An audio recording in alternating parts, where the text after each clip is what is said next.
Greetings, dear ones. I'm Cryon of Magnetic Service. There are those who have heard these kinds of channels many times, and we welcome them. And then there are the first-timers who have not. There's always the first-timers. And we say to them, isn't it interesting? You have the same voice, the same intellect, the same human who a moment ago actually stepped away. How is this process possible? And I will tell you, it is that which you have perceived which gets you literally into trouble cognizing this or believing it because you've expected something else. We've said many times that over the years, the eons, channeling is the way Spirit talks to you. Let me take you back hundreds of years, even where you sit today. And there is a group who is meeting. You might call them the indigenous, the originals, the first Americans. And if you look at what they do, of how they treat that which is Mother Nature, God, Spirit, whatever you say, the first thing they do is they honor their ancestors. And in honoring their ancestors, you may not understand, they are honoring themselves because they see themselves as a product of their ancestors. They may even have the concept of past lives, and they are their own ancestors. And an elder, the one who is assigned as the one who is the oldest and the wisest, after a certain amount of time or a certain amount of singing or dancing, would actually have a statement or a message or perhaps a prophecy. And it all is channeled. That is how it works. And that is always how it has worked. The acknowledgement that the elder was the one who had the ability to lead the others is not that uncommon. If you go back further and on another continent, thousands of years before that, they were simply doing it the same, except the gender was switched. Now I take you to Australia. And it was all women. And the idea of this is they are the life givers. They are the ones with the intuition. They are the ones who raise humanity and children. What better to have the shamanship and the channeling that humanity with them needed. And so what you see in the chair is only strange because your society says it is. Now, I'm speaking long enough so far for you to get used to this. And I'm going to ask you, are you starting to feel that the energy is different? This is not the man who stood before you. The subject today is what it always is. The magnificence of the human being. In this new energy is startling. What is starting to happen in society will take generations. But what we want to tell you is what we have said before. There is precedent here. This has happened before in other places. And so when you hear the channeling of expectations of the prophecy, perhaps, of where it's going and what's going to happen and what is going on at this moment, it is a reflection of what has happened before. And in that there should be some solace. What happens with change? What happens when things start to get better? There's often upheaval.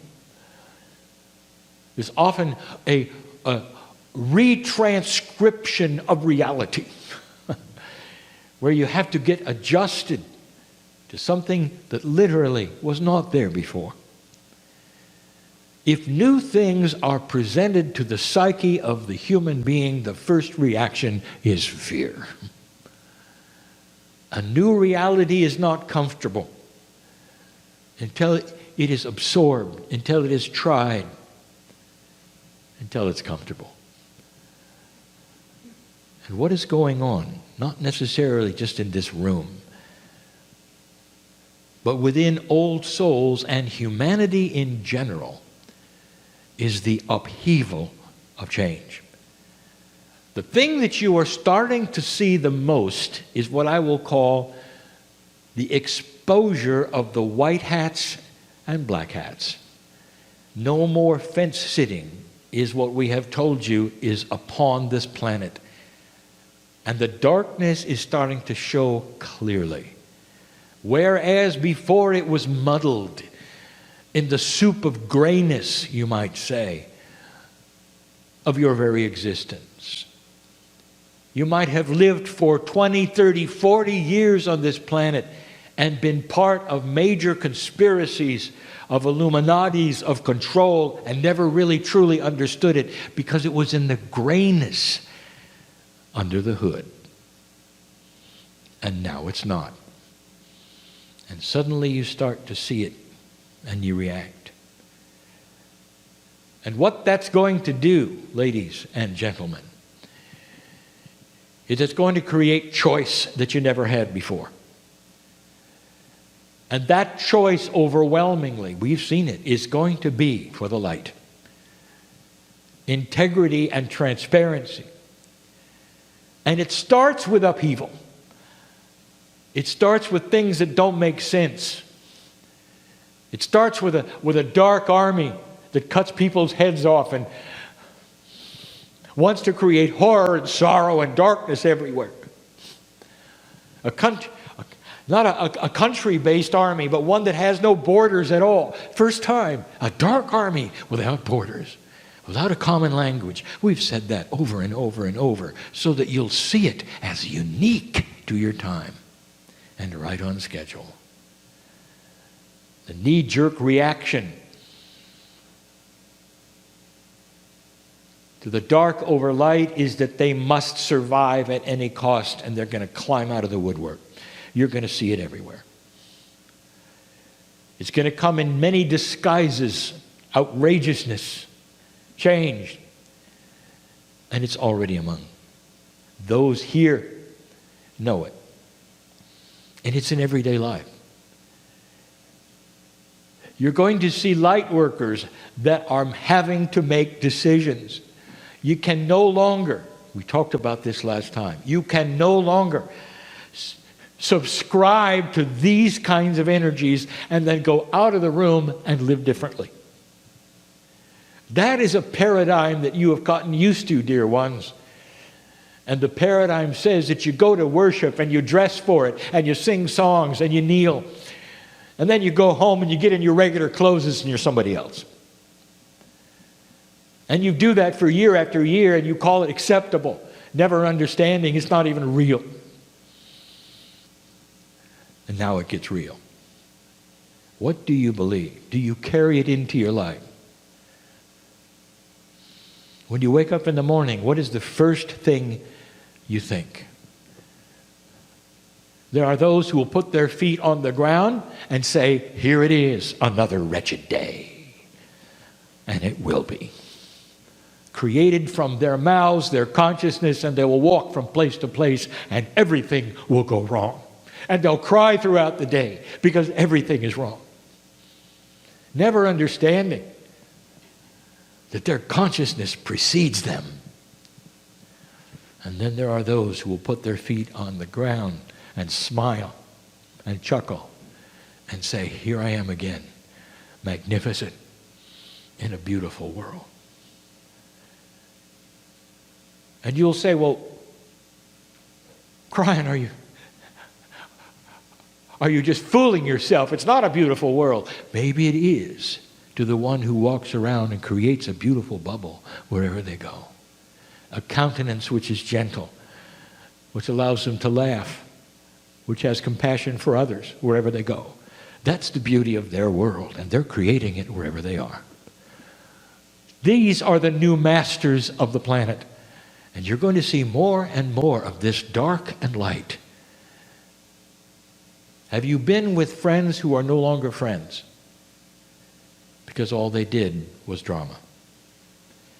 Did you have perhaps a whole decade long of a friendship when all you tried to do was help somebody?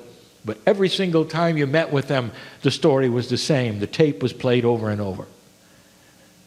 And finally you realized it was never going to change because that was the reality that they've chosen to create. And so you dismiss and you are on your own, creating your own bubble. The difference is this, dear ones, that your bubble is light and is being shared. Wherever you walk, the darkness recedes. This is the new energy. And light is winning over dark, which means that if you have a compassionate consciousness, it's infectious. People are going to want to be around you, to see what you have that others don't. That carries you through life differently. It makes it so that you and your children have a better life and you react differently to them and they see you differently. You at work is different. You with others is different.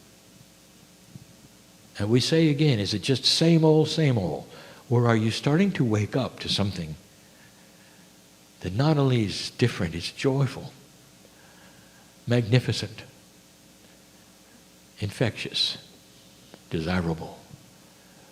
I'll say it again. You will live longer if you laugh. You will live longer. The chemistry will change who you are. The joy factor is the subject. And in this changing energy of today, this is what you are trying to achieve. Tonight, my message is going to be one that is slightly different. We're going to talk about that which is without and within. A new paradigm, literally, of how you meditate, of how you worship, of how you look at Spirit or God, starting to evolve and grow up into who you are and always were. Getting out of the old paradigms of linearity that you saw when you were born. Even in this, which you call the New Age. We sit in a time that is different, and in this area, what you have is beautiful. Meditators. It's why I am here. It is why my partner is in Fairfield. Because the energy that is created with consciousness is palpable. Because it is a sweet and gentle place when there are those with compassion looking to Spirit for guidance. And there are so many of them that the land resounds with it. The crystalline grid remembers it. And even those who simply drive through the city will feel it. You're in the right place at the right time to hear this message. Beauty is coming to this planet in so many different ways. The little pockets will start to grow. Wisdom will start to be seen finally as desirable.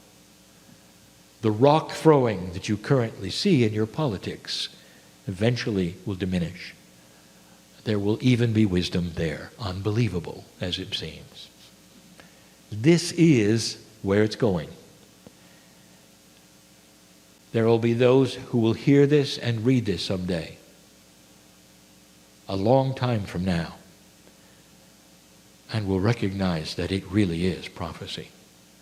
And fulfillment of that prophecy, the potential of it, is in your lap, old soul.